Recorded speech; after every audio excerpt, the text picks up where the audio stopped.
You don't need coffee. I need coffee. I need coffee. What if I told you that everything you think you know about managing money is backwards, and that obsessing over your daily coffee purchase is actually preventing you from becoming wealthy? My name is Nick, and I help people understand the counterintuitive principles that separate the financially successful from everyone else. Here's something that will completely shift your perspective on personal finance. There's an Italian economist from over a century ago who discovered a mathematical principle that explains why most people stay broke despite their best efforts. His name was Vilfredo Pareto, and in 1896, he noticed something fascinating while studying wealth distribution in Italy. This observation became known as the Pareto Principle, or the 80-20 rule, and it applies to virtually everything in life. But here's where it gets really interesting for your money. 20% of your financial decisions determine 80% of your wealth building potential. The problem is, most people spend their time and energy on the wrong 20%. Let me give you a real world example that illustrates this perfectly. Sarah is a marketing manager who makes $60,000 per year.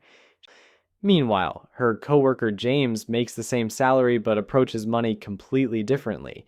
He buys coffee out every morning, eats lunch at restaurants, and doesn't track his daily expenses. However, James focused his energy on three major decisions.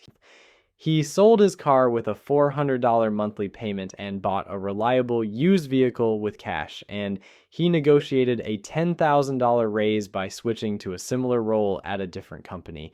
Who do you think is building wealth faster?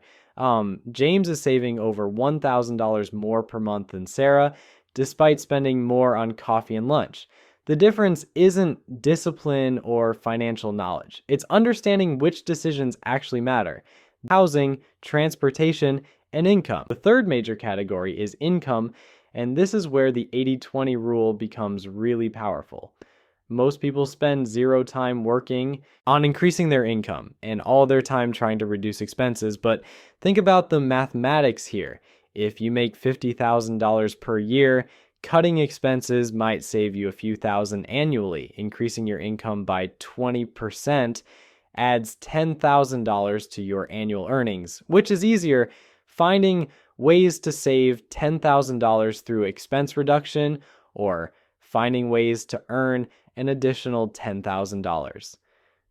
For most people, earning more money is actually the more straightforward path, yet it's the one they avoid.